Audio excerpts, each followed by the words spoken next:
Welcome back. Here's what we're talking about. Segment 3 of the Living on Sports What We're Talking About podcast. NCAA football on the table. But first, before we get to full-out NCAA football, let's continue this coach discussion quickly for just a few minutes because it really bugs me. It started with Bobby Bowden this year, and this always happens. But, the report was trustee says Bowden should go. So then all of a sudden it becomes a big deal in the 80s having to answer questions because the trustee said that he should go. Now we've got it in the NFL where former Redskins player comes out and says, Jim Zorn, it's time for you to go. Oh, apparently Jim Zorn's on the hot seat. It happened in Buffalo where a guy raised enough money to get a billboard to say you need to leave. And now all of a sudden, the coach in Buffalo is on the hot seat as well. Yeah, in certain instances, I think it's warranted. When a team like the Redskins are 2-4, Jim Zorn is on the hot seat, I think, regardless of who says it. Knowing Dan Snyder's proclivity to fire coaches, I think in that instance, it's understandable. But in the case of like Bobby Bowden, nobody in that school is ever going to fire him. And any booster coming out and saying that is just wrong in doing so. And it is how these rumors get started, and they get spun out of control. And it's ridiculous because there's no reason for them. Yeah, it's just one person muttering. It's how these same thing happens with trade rumors. People will say, "Oh yeah, Amari Stoudemire, he needs to get traded," and all of a sudden, every rumor is about Amari Stoudemire getting traded. It happens in all these sports, and I hate it. It's one person says one thing, and ESPN, who's now live 24 hours a day, needs something to talk about. Yeah, it's Adam Schefter's of the world saying, "Well, I think that." Well, it's not even Adam Schefter. It's people. If Adam Schefter says something, at least he has credibility. But they're bringing in Adam Schefter to talk about it. And that's where I draw the line. Gets spun out of control. It's one person says something, and then all of a sudden we have to have Adam Schefter live outside of the Buffalo Bills training facility, figuring out whether or not this is legit. No, I agree. And then there are certain times where people try to take too much out of it, like when they asked the Cowboys organization, is Wade Phillips going to get fired? They said, well, his job's safe through the year. That's not saying he's on the hot seat. Yeah, but apparently, now, come on. Give it a rest. Let the coaches coach. All right, that's my little rant for the day. NCAA, I feel a lot better now that I got that out of my chest. I'm glad. Just in case anybody was wondering.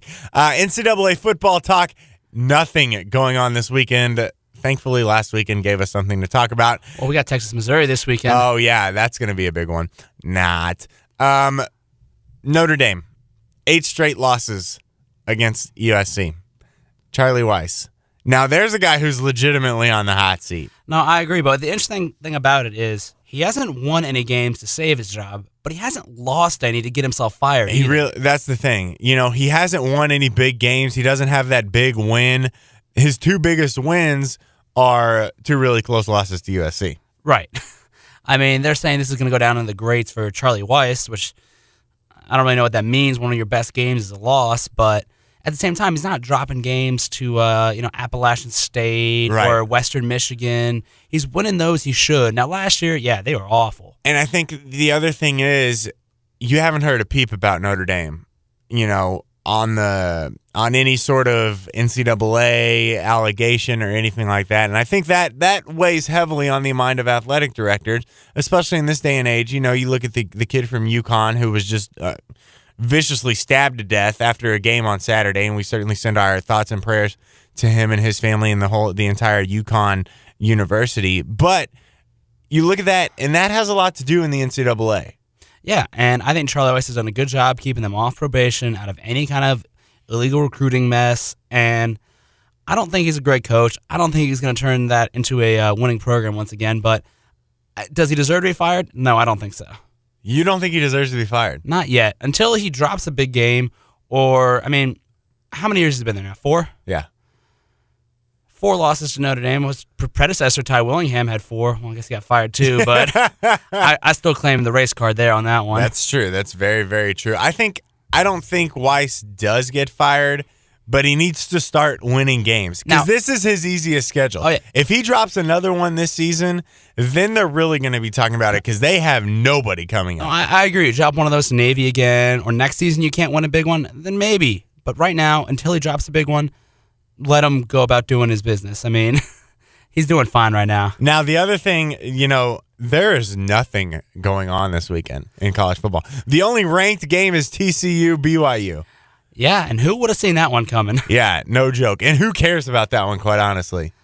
I mean, because let's be honest, neither one of those is going to get in the BCS.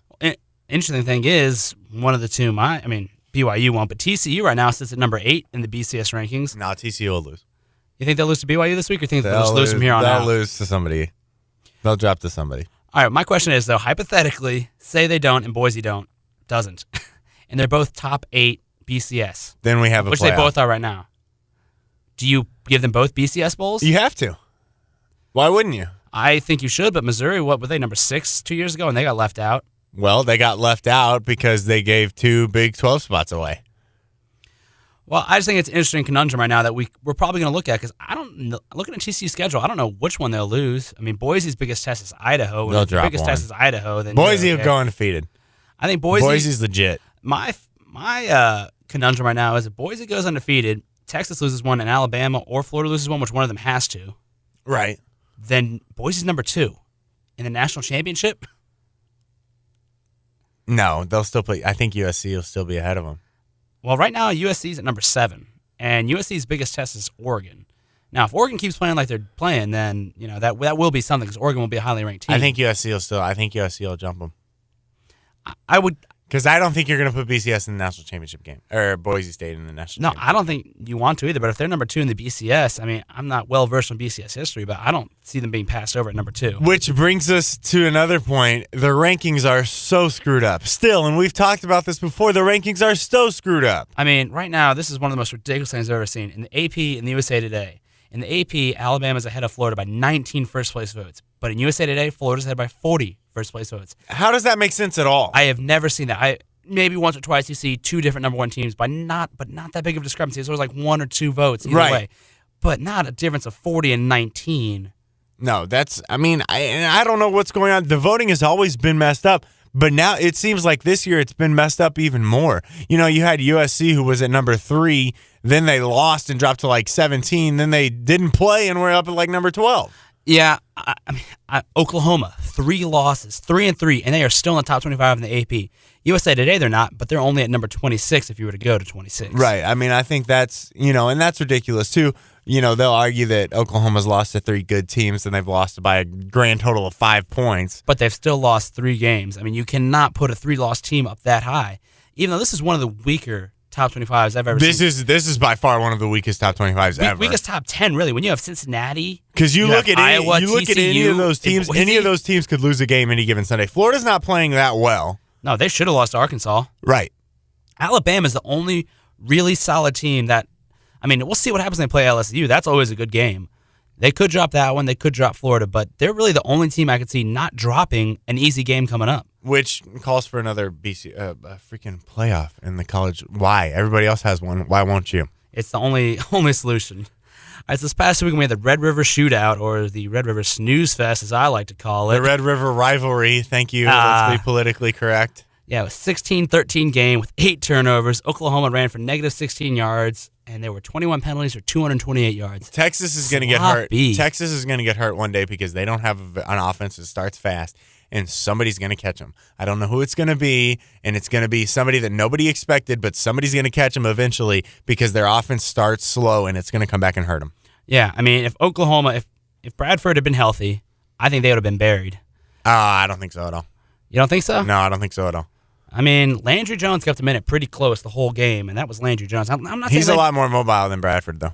He's more mobile, but Bradford's got a better arm, and Landry threw 2 picks and had a couple fumbles. I don't think Bradford would have had. I don't know. I don't think that even with Bradford in there, Oklahoma wins that game. But real quick though, I say they don't. But what do you do if you're Sam Bradford? Do you have a surgery and come back next season? Do you still try to play this season, or do you just give up on college football? If I'm Sam Bradford, I'm done. I'm going to the NFL. The NFL picks are made on combines.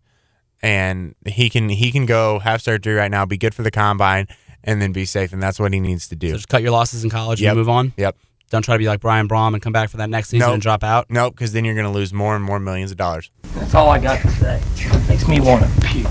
All right, Coach, that is the call. We are out. If you're still listening, well, you've wasted too much time. You know the drill. For Cheston, I'm Michael. See ya.